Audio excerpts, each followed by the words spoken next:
नमस्कार, अजय चतुर्वेदी। मित्रों, आप सभी को होली की ढेर सारी शुभकामनाएं।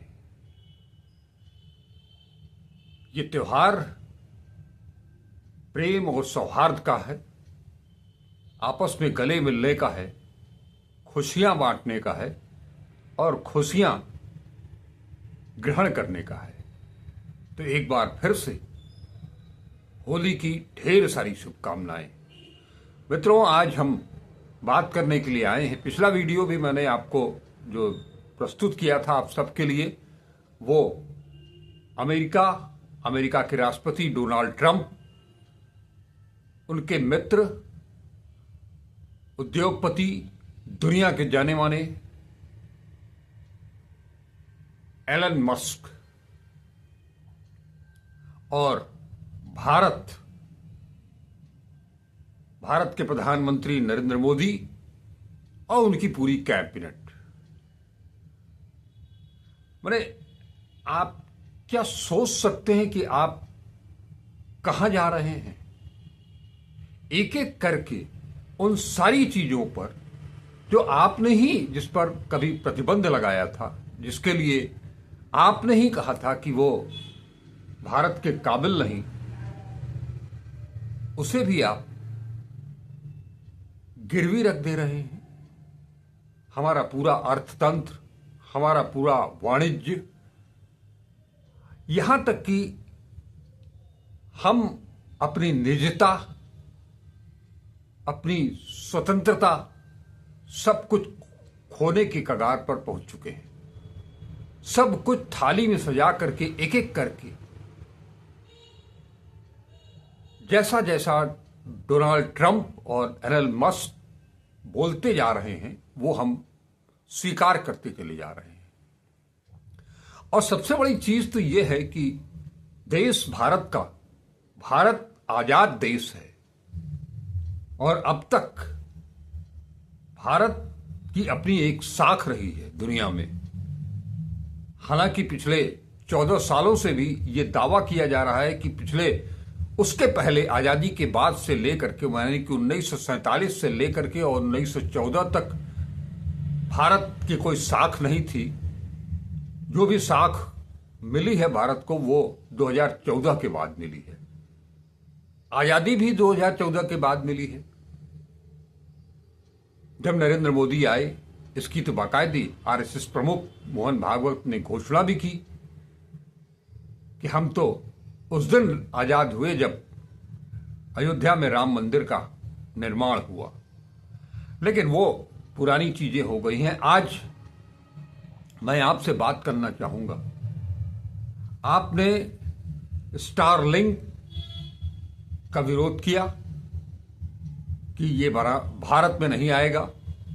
वो उसकी अब स्वागत की तैयारी शुरू हो गई है।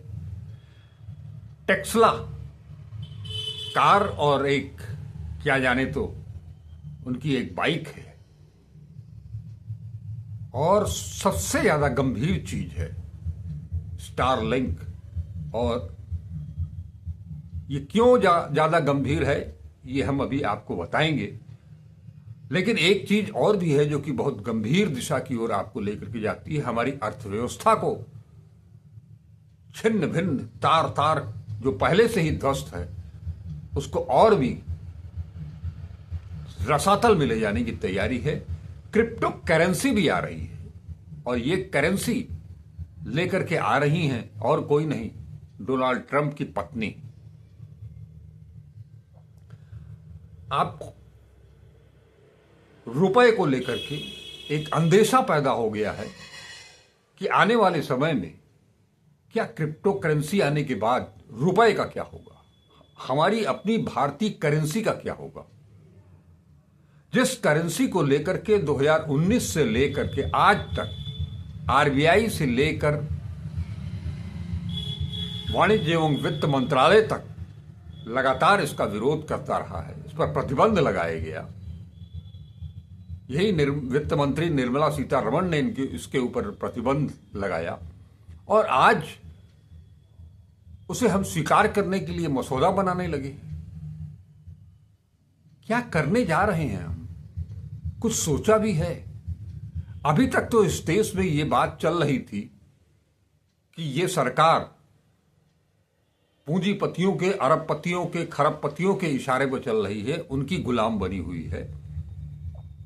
और अब अपने देश की बात छोड़ दीजिए, आप अमेरिका के गुलाम बन गए हैं।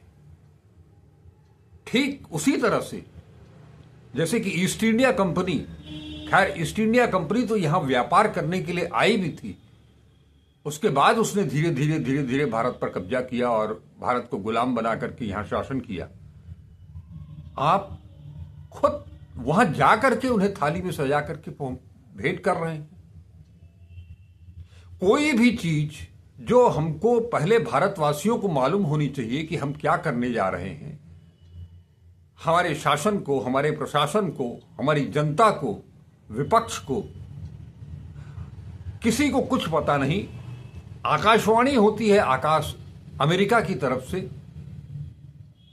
कि हिंदुस्तान में टेस्ला के शोरूम खुलने जा रहे हैं।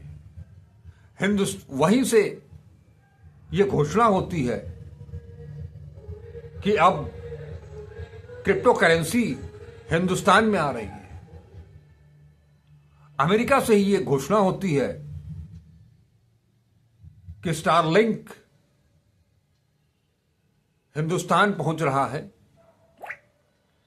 अभी तक आपको बता दें कि ये स्टारलिंक को बिना किसी आवंटन के, इसके लिए बाकायदे स्पेक्ट्रम है, जिस स्पेक्ट्रम 2G स्पेक्ट्रम को लेकर के इसी सरकार ने, जब वो विपक्ष में थी, मनमोहन सिंह सरकार पर कितने भ्रष्टाचार के आरोप लगाए थे।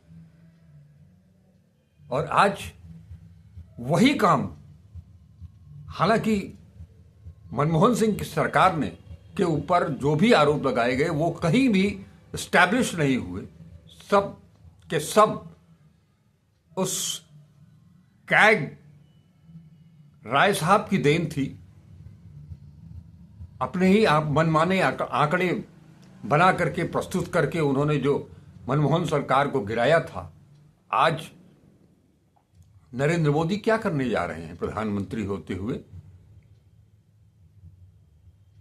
आपने स्पेक्ट्रम को अभी कुछ ही दिन पहले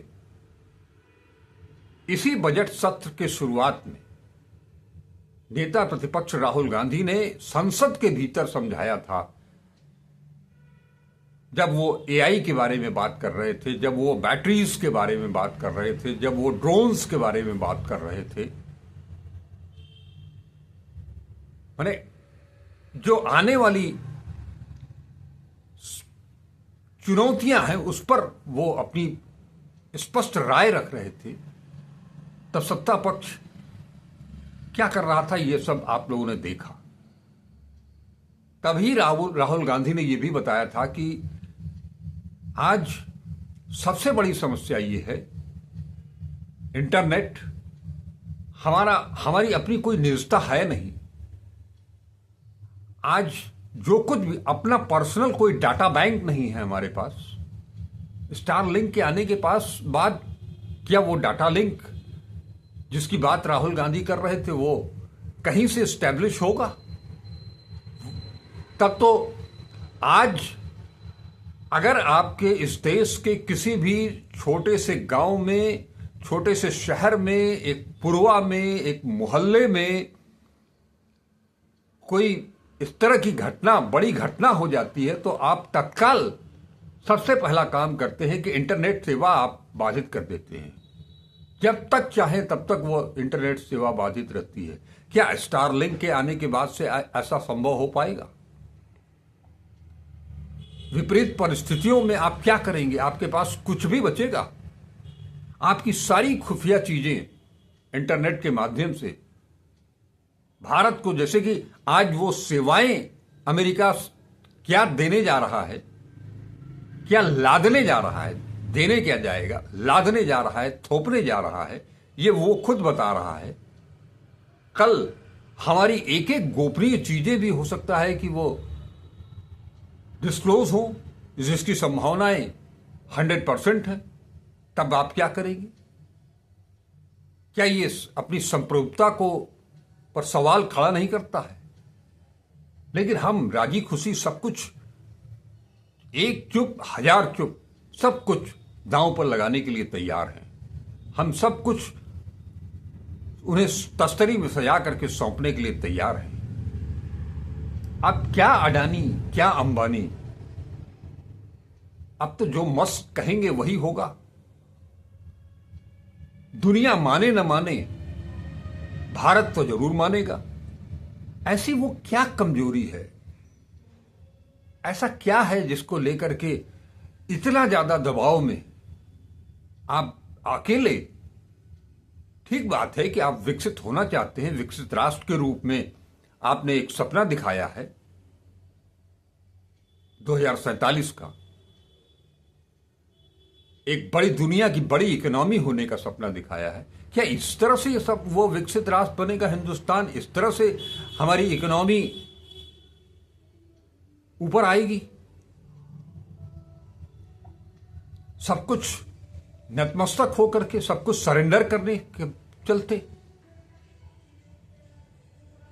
इसीलिए जब हिंदुस्तान के पास कुछ नहीं था, जब वो आजाद हुआ था, और जब चर्चिल जैसे लोग ये कहा करते थे कि भारत टूट जाएगा, खत्म हो जाएगा, फिर से गुलाम हो जाएगा, तब जब शीत युद्ध चल रहा था अमेरिका और रसा के बीच में, हमारे पूर्व प्रधानमंत्री जवाहरलाल नेहरू ने गुट निरपेक्षता का एक नया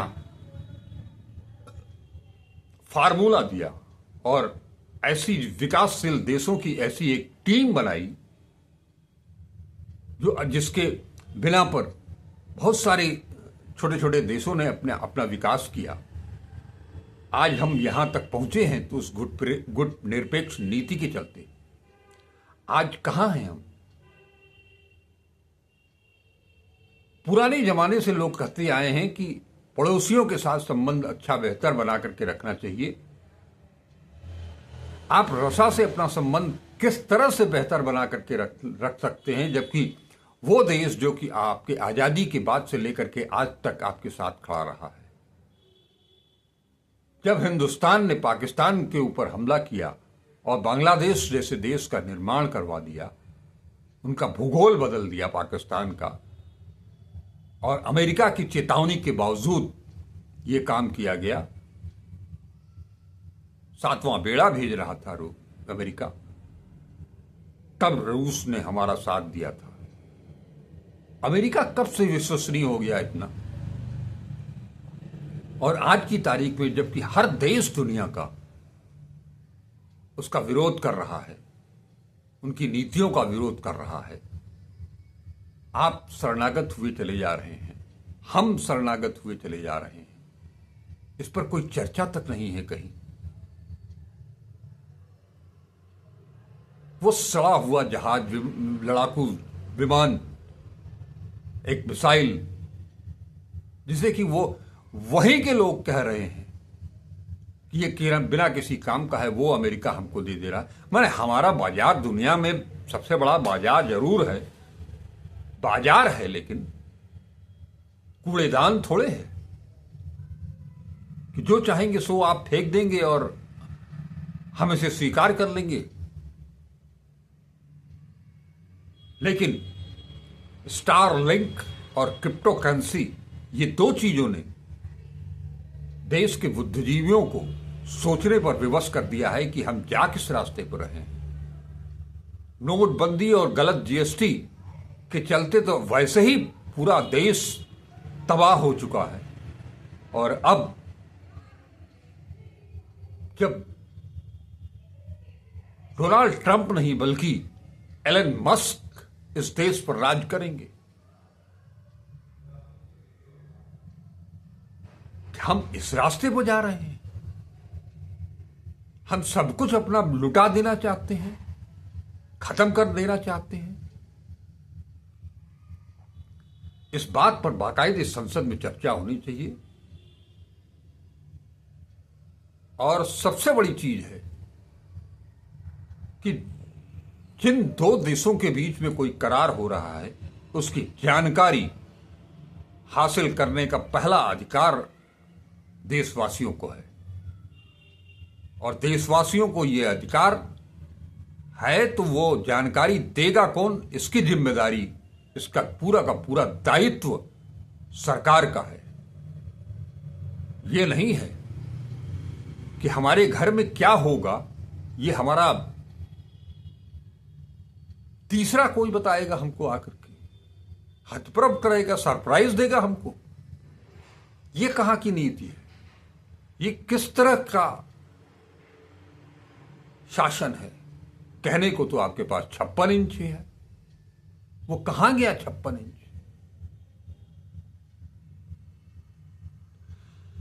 दोस्तों, अगर आप समझ रहे हैं तो ये जान करके रखिए कि आज आप जितना भी बचा खुचा अपने अंदर की जो खुशियां हैं उसको इस होली में खुल करके मजा ले लीजिए।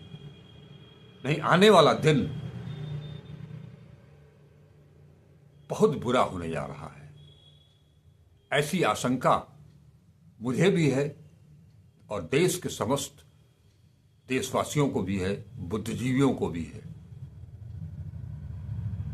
मैं उम्मीद करता हूं कि इन सारे मुद्दों पर संसद में वृहद चर्चा हो। मुद्दे बहुत सारे हैं, हिंदी का मुद्दा है, त्रिभाषा फार्मूला का मुद्दा है, परिसीमन का मुद्दा है,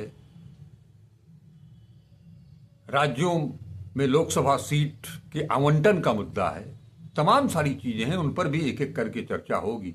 लेकिन इस समय सबसे ज्यादा जरूरी अमेरिका और भारत के संबंध है। इस पर संसद में जोरदार बहस होनी चाहिए, वॉकआउट नहीं, बहस होनी चाहिए, और उस बहस से कुछ सार्थक परिणाम निकालने की कोशिश की जानी चाहिए।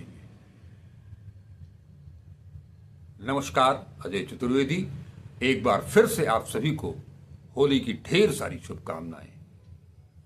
नमस्कार।